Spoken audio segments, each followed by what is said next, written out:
نبی پاک صلی اللہ علیہ وسلم نے انسان کو کہا کہ اندر کا بوجھ اتار دے ورنہ تیرے لیے جینا مشکل ہو جائے گا. یہ اتار دے اندر کے سارے بوجھ، یہ جھوٹ کا بوجھ، یہ عداوت کا بوجھ، یہ حسد کا بوجھ. اعلیٰ حضرت بریلوی رحمۃ اللہ علیہ ملفوظات شریف میں فرماتے ہیں کہ حسد کرنے والا سامنے والے بندے پہ اعتراض نہیں کرتا، بلکہ حسد کرنے والا اللہ کی تقسیم پہ اعتراض کرتا ہے. وہ کہتے ہیں اسے کو دیا ہے مجھے دینا چاہیے تھا. بحث کرتے ہیں لوگ، اپنے گھر بیٹھ کے دلائل جمع کرتے ہیں. کبھی کسی شخص کے بارے میں آپ ذرا قرآن مجید پڑھیں اور میرے رسول کریم صلی اللہ تعالی وسلم کی احادیث کا مطالعہ کریں. قرآن تو حضرت موسیٰ کی شان بھی بیان کرتا ہے، حضرت یوسف کے تذکرے نہیں بیان کرتا قرآن، جناب عیسیٰ روح اللہ کی عظمت قرآن بیان نہیں کرتا. اعلیٰ حضرت بریلوی رحمۃ اللہ علیہ کے سامنے کسی نے شعر پڑھا کہ شان یوسف جو دبی تو وہ بھی اسی در پہ دبی، تو اعلیٰ حضرت فرمانے لگے تمہیں غلطی لگ گئی ہے، میرے نبی کسی کو دبانے نہیں آئے. تو بندے بڑے حضرت ہوتے ہیں نا جی، اعتراض تو پڑا ہے ابھی واٹتے پہ ہے، تو کہنے لگا جی شعر پہ اعتراض کرنا آسان ہے پر شعر کہنا مشکل ہے. تو فرمانے لگے چلو کہہ بھی دیتے ہیں. اس نے کہا دی اب کہیے. تو فرمانے لگے شعر یوں کہو کہ شان یوسف جو بڑی وہ بھی اسی در سے بڑی. شان یوسف جو بڑی تو وہ بھی اسی. عزت دینے سے آپ کوئی کمزور ہو جائیں گے؟ کوئی نقصان ہو جائے گا کسی کو عزت دینے سے؟ کیا فرق پڑتا؟ لیکن آپ یقین کریں کہ وہ اتنی مصیبت بنی ہے عزت لینے کی، پروٹوکول لینے کی، اپنا آپ منوانے کی، اتنی زیادہ. بلکہ وہ لوگ جن کو بالکل اس چکر میں نہیں پڑنا چاہیے تھا، درویش لوگ، وزیروں کا بھی استقبال ہو رہا ہوتا ہے اور پیروں کا بھی استقبال ہو رہا ہوتا ہے. کوئی وزیر چڑھ جائے روڈ پہ تو رستہ غریب آدمی کو پھر بھی نہیں ملتا، تو کوئی تگڑا پیر چڑھ جائے تو پھر بھی نہیں رستہ ملتا. حالانکہ یہ درویش ہیں، یہ فقیر ہیں، یہ فقر کا درس دیتے ہیں، لیکن چاؤ ہی بڑا ہے. میرے رسول کریم صلی اللہ علیہ وسلم نے سادہ اور سمجھ والا اور عین طبیعت کے مطابق جس میں کسی بندے کو کوئی مشکل نہ ہو. پتہ ہے میرے محبوب کا کمال یہ تھا کہ نبی کریم تک رسائی بڑی آسان تھی. ہر بندہ بڑی آسانی سے پہنچ جاتا، بڑی آسانی سے. بخاری میں بھی حدیث ہے، لیکن قاضی اعجاز رحمۃ اللہ تعالی علیہ نے بڑے پیار سے لکھی ہے اور انوکھا رنگ ان کی تحریر میں اچھا لگتا ہے. حضرت انس بن مالک رضی اللہ تعالیٰ عنہ فرماتے ہیں کہ ملک شام کا ایک شخص حضور کی بارگاہ میں حاضر ہوا اپنے بادشاہ کا کوئی پیغام لے کے. غریب آدمی نا ویسے ہی طبعاً ہی تھوڑا سا مایوس ہوتا ہے، ڈر رہا ہوتا ہے، وہ سہما ہوا ہوتا ہے. لیکن حالات کے سہمے ہوئے لوگوں کو بتا دو حالات بدل جاتے ہیں، ایک جیسے نہیں رہتے. لیکن یہ بیچارے سہمے، یہ ہر جگہ ڈر رہے ہوتے ہیں. یہ آستانوں پہ بھی ڈر کے پیچھے بیٹھے ہوئے ہوتے ہیں، آستانوں پہ بھی پروٹوکول مل رہا ہوتا ہے جس کی جیب تگڑی ہوتی، تو ڈرتے ہیں یہ لوگ اور ان پہ پریشر بڑھا دیا جاتا ہے. کچھ ایسے کام کیے جاتے ہیں جن سے ان کی دلوں پر بوجھ بھی رہتا ہے کہ نہیں یہاں بات کوئی نہیں کرنی. حضرت انس بن مالک رضی اللہ تعالیٰ عنہ فرماتے ہیں جب وہ آیا نا نبی کریم کی بارگاہ میں تو وہ کانپنے لگا. کوئی بات بھی نہیں ہوئی، کوئی ایسا مسئلہ بھی نہیں ہوا، لیکن وہ کانپنے لگا اور تھر تھر کانپنے لگا. تو اللہ کے رسول صلی اللہ علیہ وسلم نے اسے فرمایا کہ کیوں ڈرتے ہو، کیا بات ہے؟ کہنے لگا میں مدینے کی جو ریاست ہے اس کے سربراہ کے پاس آیا ہوں. غریب آدمی ہوں، ڈر لگتا ہے کوئی ایسی بات نہ ہو جائے کہ آپ ناراض ہو جائیں. تو انہوں نے تو دیکھا تھا نا ان لوگوں کو کہ جو جانور کو مالک کی مرضی کے بغیر چھاؤں میں باندھ دیتے تھے تو مار پڑتی تھی. اتنا سیانہ ہو گیا تو مرضی کرے گا، مجھے ڈر لگ رہا ہے. حضرت انس بن مالک کہتے ہیں بات کہاں کی تھی، چلی کہاں گئی. اس نے کیا کہا اور پھر جواب میں میرے محبوب نے کیا فرمایا. آپ ذرا بات کا لیول دیکھیں اور حضور کی گفتگو کا سٹیٹس دیکھیں. یہ وہ لوگ، یہ وہ تربیت ہے جو لوگوں کے دلوں روحوں تک اترتی ہے. میرے نبی کریم صلی اللہ تعالی علیہ وسلم نے بات سنی تو حضور رو پڑے اور اتنا روئے کہ گھٹنوں کے بل زمین پر بیٹھ گئے. جناب انس بن مالک فرماتے ہیں حضور فرمانے لگے نہ بھائی تو کسی بادشاہ کے پاس نہیں آیا، نہ تو کسی حکمران کے پاس نہیں آیا، تو اس بیٹے کے پاس آیا ہے جس کی ماں گوشت کے خشک ٹکڑے کھا کے بھی رات گزار لیا کرتی. میری ماں تو گوشت کے خشک ٹکڑے کھا کے رات گزار لیتی تھی، نہ تو کسی. حضرت انس بن مالک کہتے ہیں اس نے بات سنی تو وہ بھی رو پڑا اور میں نے سنی تو میں بھی رو پڑا. دوستو رسول کریم دیکھیں نا ہم لوگوں نے کس طرح کا لیول بنایا ہوا ہے. ابھی تک وہ جو وہ جو دولت کا رٹا ہے تھوڑا بہت، وہ ابھی تک چلتا ہے. ابھی تک خاندان کے اندر کوئی بندہ امیر ہو جائے تو چودھری بھی وہی ہوتا ہے، سیانا بھی، میرا تو خیال ہے پیر بھی وہی ہوتا ہے. شرط یہ ہے کہ اس کے پاس پیسے ہونے چاہیے. وہی شیخ ہوتا ہے، سارا کچھ وہی ہوتا ہے. نبی پاک صلی اللہ علیہ وسلم نے ہمیں کہا کہ یہ تمہارے اندر کے بوجھ ہیں. ما حاک فی صدرک، گناہ جو ہوتا ہے یہ کھٹکتا ہے سینے میں، یہ بندے کو پریشان کرتا ہے، بندہ تکلیف میں ہوتا ہے کسی کو پتہ نہ چل جائے. ہم لوگوں نے آہستہ آہستہ کر کے نا احساسات کی دنیا چھوڑ دی ہے. ہمارا مزاج نہیں، چھوٹی چھوٹی باتیں ہوتی ہیں لیکن ہم توجہ نہیں نہ کرتے، توجہ نہیں کرتے. کوئی اتنا مشکل بات نہیں کہ رات کو بیٹا پھل لے کے آیا تو اپنی بیوی کے کمرے میں چلا گیا. لوگ اس کی ماں کو اور اس کے باپ کو یہ بات آسانی سے کہہ دیتے ہیں کہ آپ حوصلہ کریں، دفع کریں، جو کر رہا ہے کرنے دیں. لیکن جس بندے کی کل کمائی اس کا پتر ہو اور بھری جوانی میں جس نے کہا ہو بیوی سے کہ چل میں پرانے کپڑوں پہ عید گزار لوں گا، تو نئے کپڑے بچوں کے لے آ. جس نے 30 سال سعودی عرب میں، دبئی میں، مسقط میں، پردیس میں گزارے ہوں پر وہاں کمبل بھی نہ بدلا ہو کہ چلو بچے میرے پڑ جائیں، اس کی کل کمائی باغ تیرے دی کر کر راکھی، ساری عمر گزاری تو جدوں اے باغ پکن تے آیا لے گئے اور وپاری. تو وہ پھر جا کے تو 6 کنوں رکھ کے پلیٹ میں اپنی بیوی سے کہتا ہے جا ابا جی کو دے آ. یہ کہنا آسان ہے باپ کو کہ تو صبر کر، حوصلہ کر، پر وہ باپ جب پیچھے پلٹ کے دیکھتا ہے تو کہتا ہے دنیا نے تو تجھے تحفہ دیا ہوگا، میں نے تو جوانی تجھے دے دی، خوشیاں ساری تیرے نام کر دی اور تو میرے ساتھ یہ سلوک کرنے چلا. احساسات نہیں، اس کو پتہ ہی نہیں. روز دوست کو ٹیلی فون کرتا ہے کہ آج باہر سے کھانا کھائیں. کبھی ابا جی کو بھی کرنا کہ ابا جی آج میرے بغیر روٹی نہ کھانا، میں آؤں گا تو مل کے کھائیں گے. کبھی کہے اماں کو کہ اماں مجھے بڑے بڑے ریسٹورنٹ میں وہ مزہ نہیں آیا کہ تیرے ہاتھ کے چاولوں کی روٹی میں مزہ آیا، آج پکا نا. مجھے لگتا ہے اماں کو راشا بھی ہو نا، راشا بھی ہو تو پھر بھی وہ تیرے لیے محنت کرے گی. لیکن احساس ضروری ہے نا، وہ ہم پیدا نہیں کرتے، وہ ہماری توجہ نہیں جاتی. صاحب طبقات کہتے ہیں نبی کریم صلی اللہ تعالی علیہ وآلہ وسلم نے نا جب صحابہ کرام آئے تھے مکہ مکرمہ سے مدینہ طیبہ، تو آپ نے سن رکھا ہے کہ انصار مدینہ نے اپنی جائیدادیں بھی تقسیم کر کے آدھی آدھی مہاجرین کو دے دی تھی. تو ان میں ایک حضرت ام ایمن بھی تھی، نبی کریم کی رضائی والدہ ہیں. یہ حضرت عبداللہ رضی اللہ تعالیٰ عنہ جو سرکار کے والد گرامی، ان کی آزاد کردہ لونڈی حضرت سیدہ طیبہ طاہرہ جناب آمنہ رضی اللہ تعالیٰ عنہ کی بھی بڑی خدمت کی انہوں نے. ان کو بھی ایک باغ ملا ہوا تھا.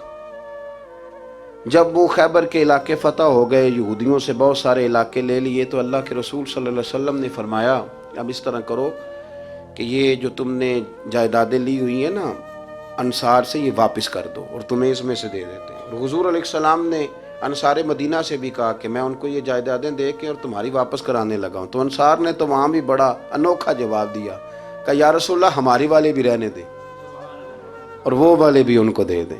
وَيُؤْثِرُونَ عَلَىٰ أَنفُسِهِمْ وَلَوْ كَانَ بِهِمْ خَصَاصَةٌ، یہ بھی ان کے پاس رہنے دے. محبوب نے فرمایا نہیں، میرا فیصلہ یہی ہے. حضرت ام ایمن رضی اللہ تعالیٰ عنہ کے حصے میں ایک باغ آیا ہوا تھا، تو محبوب کریم سید عالم صلی اللہ علیہ وسلم نے کہا اماں جی آپ کو کوئی اور باغ دے دیتے ہیں، یہ والا باغ واپس کر دیں. سیدھی سادی بیوی تھی، ناز تھا کہ میں نے حضور کی خدمت کی ہے بچپن میں، ناز تھا. کہنے لگی میں تو نہیں واپس کرتی، یہ ناز ہے، ورنہ حضور کو کوئی انکار کر سکتا؟ میں تو نہیں واپس کرتی. حضرت عائشہ صدیقہ رضی اللہ تعالیٰ عنہ فرمانے لگی اماں جی یہ آپ کیا کہہ رہی ہیں؟ حضور فرمانے لگے عائشہ آپ خاموش ہو جائیں، یہ بڑھاپا ہے، اس کے احساسات ہیں، اس کے جذبات ہیں. آپ یقین کریں کئی دفعہ بوڑھے بیچارے نا درد سے بات نہیں بتاتے کسی کو، وہ کہتے ہیں کیا کریں، کپڑا اٹھائیں تاکہ پیٹ ننگا ہو جائے، کیسے بات کریں. نبی کریم سید عالم علیہ الصلوۃ والسلام اماں جی کے قریب گئے، کہا اماں جی میرے ساتھ چلو ایک دفعہ باغ دیکھ تو لو. حضور ساتھ لے کے گئے، ایک باغ دکھایا تو کہنے لگی نہیں نہیں میں نے نہیں لینا، یہ مجھے میرے والا ٹھیک ہے. حضور نے پھر دوسرا دکھایا، کہنے لگی یہ بھی نہیں مجھے پسند. محبوب نے تیسرا دکھایا تو کہنے لگی یہ تو میرے والے باغ سے بھی پیارا ہے، یہ میں لے لوں گی. جب وہ مسکرائیں تو حضرت عائشہ کہتی ہیں میں نے حضور کی آنکھوں میں آنسو دیکھے، فرمایا الحمدللہ اس کا دل نہ راضی ہو گیا ہے. یہ طریقہ ہے میرے عزیز، تھوڑے احساسات تو پیدا کریں، تھوڑے اپنے جذبات. کتنی خود غرضی والی زندگی ہے کہ مجھے صرف میرا ہی خیال ہے. اور جو جہاں بیٹھا ہے نا, پتہ ہے ہم پریشان زیادہ کیوں ہیں؟ میں مولوی ہوں تو میں سارا دن یہی تقریریں کرتا ہوں, لوگ مولویوں کی عزت نہیں کرتے, لوگ مولویوں کی عزت نہیں کرتے. تو میں کہتا ہوں چھوڑیں یہ رٹا, عزت مانگنے کی کیا ضرورت ہے؟ اب منت مانگ کے عزت کرانی ہے؟ چھوڑیں, کوئی ضروری ہے؟ میں اس طرح کرتا ہوں کہ میں عزت کرنی شروع کر دیتا ہوں. میں کرتا ہوں نا 15-20 علماء کی عزت, چلو ہم آپس میں شروع کر لیتے ہیں, تو خود بخود باقی بھی مسئلہ ٹھیک ہو جائے. بوڑھے لوگ ہر وقت شکایت کرتے ہیں عزت نہیں کی جاتی, عزت کیوں آپ بھیک مانگتے ہیں؟ کیا ضرورت؟ پیار دینا شروع کریں, روز بروز مطالبہ کرنا کہ میری خدمت کرو, میرے پیچھے چلو, اس سے تو دقت پیدا ہوتی, انسان تکلیف میں رہتا ہے. میرے رسول کریم علیہ السلام خیال رکھتے, چھوٹے چھوٹے بچوں کے جذبات کا بھی خیال کرتے, بوڑھوں کے جذبات کا بھی خیال کرتے. نبی کریم صلی اللہ علیہ وسلم ہر شخص کے بارے میں ایسا نظریہ رکھتے کہ جس سے قوم کو سکون ہوتا, دلوں کے اندر اطمینان پیدا ہوتا. حضرت عائشہ صدیقہ رضی اللہ تعالیٰ عنہ فرماتے ہیں ایک دن گھر میں تشریف فرماتے اور طبیعت مبارک میں نا بڑی, میں دیکھ رہی تھی کہ بڑا حشاش بشاش ہے سرکار کا مزاج, بڑی خوبصورتی. آج غم امت میں حضور اس طرح پریشان نہیں جیسے اکثر ہوتے ہیں. آپ فرماتی ہیں باتیں چل رہی تھی تو بیٹھے بیٹھے حضور فرمانے لگے کہ عائشہ میں تمہیں بتاؤں تم مجھ سے راضی کب ہوتی ہو اور ناراض کب ہوتی ہو؟ کہتے میں نے عرض کی یا رسول اللہ میں اور آپ سے ناراض. فرمایا چل سن تو لینا, سن تو لینا, ذرا بات سننا, ذرا سن تو لے, سننا. عرض کی یا رسول اللہ حکم فرمائیں. فرمایا تم کبھی کبھی قسم اٹھاتی ہو. ذرا احساس کی شدت دیکھی, لفظوں اور جملوں کا خیال رکھنا, سامنے والے اسے آسانی دینا. نبی کریم صلی اللہ, دیکھیں نا, میں نہیں پرواہ کرتا جی, اب بیویوں کی باتیں کون سنے, میں نہیں پرواہ کرتا جی فلانا تو ان پڑھ ہے, لیکن جو ہمیں حضور نے ذوق دیا جینے کا, جو تسلی دی ہمیں زندہ رہنے کے لیے, جو ہمیں کہا کہ یہ چیز تمہیں جوان کرے گی, ٹھنڈا رکھے گی. نبی کریم صلی اللہ تعالیٰ علیہ وآلہ وسلم فرمانے لگے عائشہ تم نا کبھی کبھی قسم اٹھاتی ہو؟ کہا یا رسول اللہ اٹھاتی ہوں. فرمایا جب تم تھوڑا بہت ناراض ہوتی ہو نا کہ کسی اور زوجہ کے پاس وقت زیادہ گزر گیا ہے, تو پھر تم پتہ کس طرح قسم اٹھاتی ہو؟ تم کہتی ہو مجھے ابراہیم علیہ السلام کے رب کی قسم, اور جب تم راضی ہوتی ہو تو کہتی ہو مجھے محمد مصطفیٰ کے رب کی قسم. اور مجھے پتہ ہے. جناب عائشہ کہتی ہے میں رو پڑی, میں نے کہا محبوبہ بات بالکل اسی طرح ہی ہے, لیکن قربان جاؤں یہاں تک خیال رکھتے ہیں آپ, حضور یہاں تک احساسات ہے, یہاں تک. فرمایا مجھے پتہ ہوتا ہے کب تمہارا جذبہ کیا ہے اور کب تمہارا رنگ کیا ہے.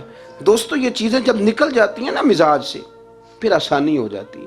لیکن وہ ہمارا اپنے آپ کو پسند کرنا, اپنی طبیعت پہ ناز کرنا, اپنے آپ کو دیکھتے رہنا, اور اپنی تعمیر میں اتنا غرق ہونا کہ باقی ساری خوبصورتیوں سے بھول ہی جانا, صرف نظر ہی کر لینا.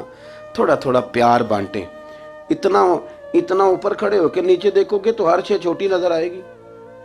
کبھی کبھی نیچے کھڑے ہو کے بھی اوپر دیکھیں, انشاءاللہ بڑے بڑے قد والے لوگ دنیا میں ملیں گے, بڑے بڑے قد والے. بہت سارے لوگ مجھے کہتے ہیں جی کامل پیر نہیں ملتا. میں کہ نہیں ملتا, پیسے بندے دی جیب میں ڈھیر سارے ہوں تو پھر کامل پیر کیویں ملے؟ اور 2 MA وہ کر جائے, چاہے سیپلیوں میں ہی پاس کر جائے, پھر کامل پیر کیسے ملے؟ وہ ہو چودھری صاحب اور اس کو پیر مل جائے. ان 3 بندوں کو پیر ملتا, اس کے لیے تو تھوڑا نیچے اترنا پڑتا ہے نا جی. پہلے جو برتن بھرا ہوا ہو تو اس میں پیر صاحب کیا ڈالیں گے؟ کوئی خالی ہوگی تو شے اندر آئے گی نا. اپنی زندگی میں تھوڑا سا لیول. حضرت خواجہ شمس العارفین سیالوی رحمۃ اللہ علیہ, خواجہ صاحب گزر رہے تھے تو ایک بچہ نا, ہمارے دیہاتوں کے بچے جو ہوتے ہیں نا وہ ان کا اپنا سٹائل ہوتا ہے اور وہ بڑے مست لوگ ہوتے ہیں. اصل مزہ وہی بچے اٹھاتے ہیں جو دیہاتوں کے, وہ جو زندگی گزارتے ہیں بڑی شاندار ہوتی. میں آپ کو تجربے کی روشنی میں کہہ رہا ہوں, میں نے دیہات بھی کھول کے دیکھیں اور شہر بھی سارے دیکھیں, اللہ ماشاء اللہ ڈھیر سارے شہر میں نے دیکھے, اور میں نے اس میں دیکھا ہے کہ زیادہ سکھی یہی بچے رہتے ہیں جو مٹی میں بھی کبھی کبھی دوڑتے ہیں, جو سن لیتے ہیں تھوڑی بہت. آپ یقین کریں کہ سارے گاؤں کے بوڑھے ہی دادا ہوتے تھے اور سارے ہی چاچے ہوتے تھے اور سارے ہی. اب تو رٹا بن گیا, اب تو مسئلہ خراب ہو گیا, عجیب سی الجھن لوگوں نے پیدا کر دی. خواجہ صاحب رحمۃ اللہ علیہ گزر رہے تھے تو ایک بچہ بیری کو روڑے مار رہا تھا, تو روڑے سارے جمع کر دیے اور مارتا جا رہا ہے. اور یہ بچے گاؤں کے جب یہ فائرنگ کرتے ہیں نا بیری پہ تو یہ روڑے پہلے جمع کر لیتے ہیں تاکہ پھر بے دریغ بغیر رکنے کے اپنا کام کرتے رہیں. تو مار رہا تھا تو حضرت شمس العارفین رحمۃ اللہ تعالیٰ علیہ آپ بھی گزرے، مریدین ساتھ تھے، تو ایک دو روڑا نا حضرت کو بھی لگ گیا، تو فرمانے لگا پتر ذرا خیال کرنا، میں بوڑھا آدمی ہوں، اس عمر میں تو زخم بھی ٹھیک نہیں ہوتے۔ اس نے بچے نے پلٹ کے دیکھا تو وہ تو جانتا تھا نا کہ چائے سے کیتلی زیادہ گرم ہوتی ہے، مرید ماریں گے، اس نے دوڑ لگا دی، بھاگا اور سر پٹ دوڑا، اور جب وہ تیزی کے ساتھ دوڑا نا، تیزی کے ساتھ، اللہ اکبر، تو خواجہ صاحب نے بھی مریدوں سے کہا اس کو پکڑ کے لاؤ، پکڑ کے لائے تو خواجہ صاحب فرمانے لگے دوڑ تو کیوں؟ کہنے لگا جی دو حرفی بات ہے، آپ ماریں گے، آپ کے مرید ماریں گے، روڑا جو لگ گیا۔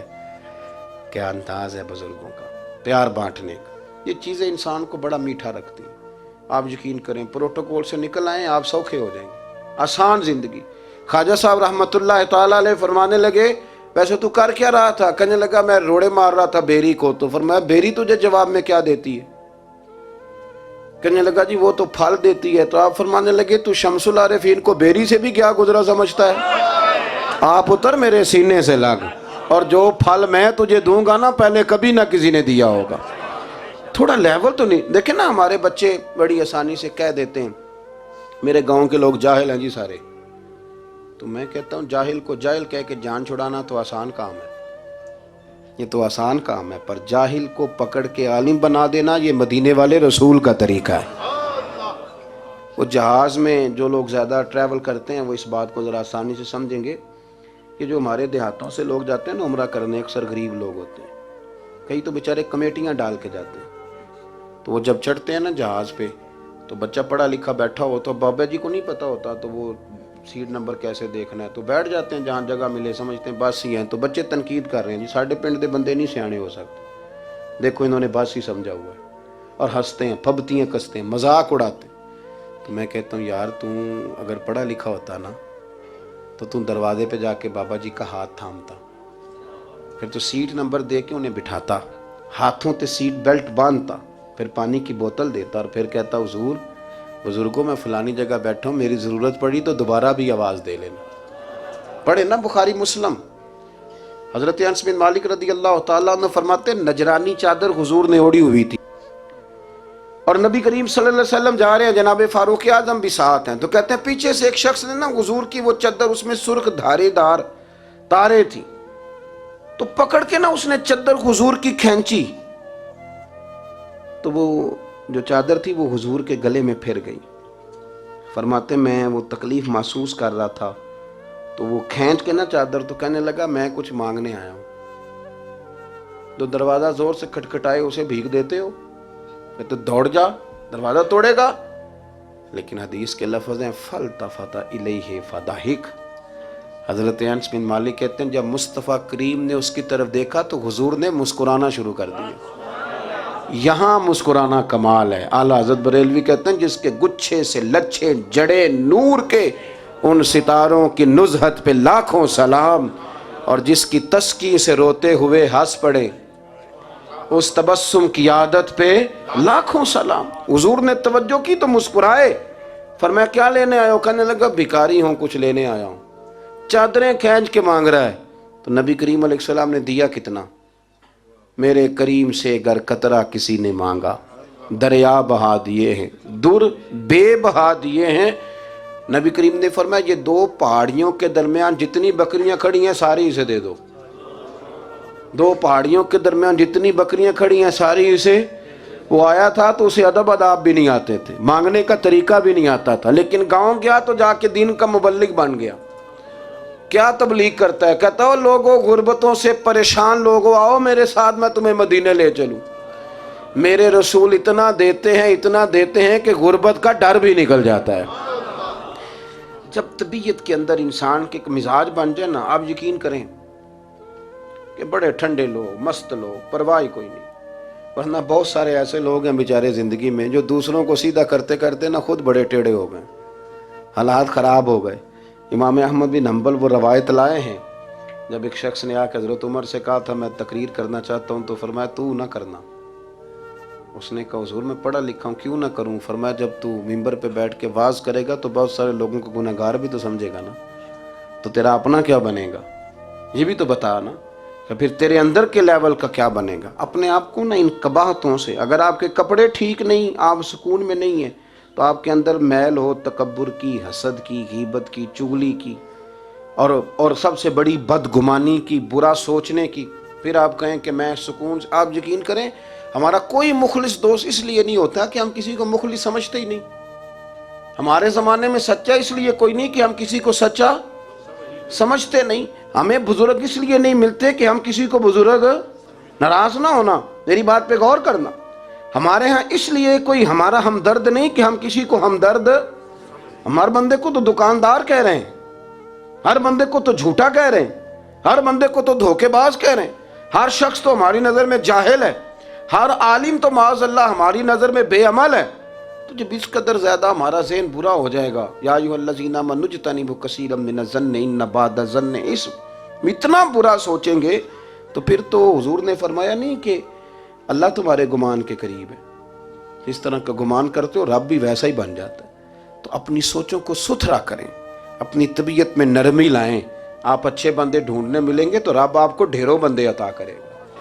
اپنے آپ کو کمزور نہ کریں، کبھی چھوٹا نہ کریں، چھوڑیں. اپنی نجی مجلسیں بھی پاک کریں، صاف ستھری کریں اور خوبصورت کریں، اور اپنی جو خلوتیں جلوتیں ان میں محنت کریں. اپنے سے دوسروں کو افضل جاننا سیکھیں، لوگوں کا اکرام کرنا سیکھیں، آداب سیکھیں، اور لوگوں کے بارے میں اچھی گفتگو کرنی سیکھیں. آپ یقین کریں یہ کام آپ کسی کے لیے کر کے دیکھیں، اللہ آپ کو سکون عطا کرے گا.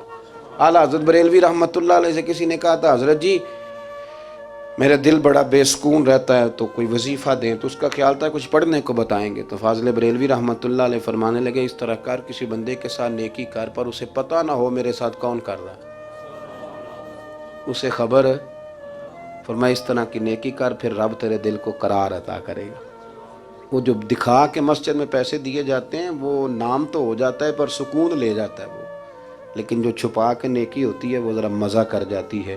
اٹھ فریدا ستیا چاڑو دے مسیت، تو ستیں تے رب جاگدا، تیری ڈاڈے نال پرید. اٹھ فریدا ستیا تے خلقت ویکھن جا، متے کوئی مل جائی بخشیا تے تو بھی بخشیا جا. آخر دعوانا ان الحمد.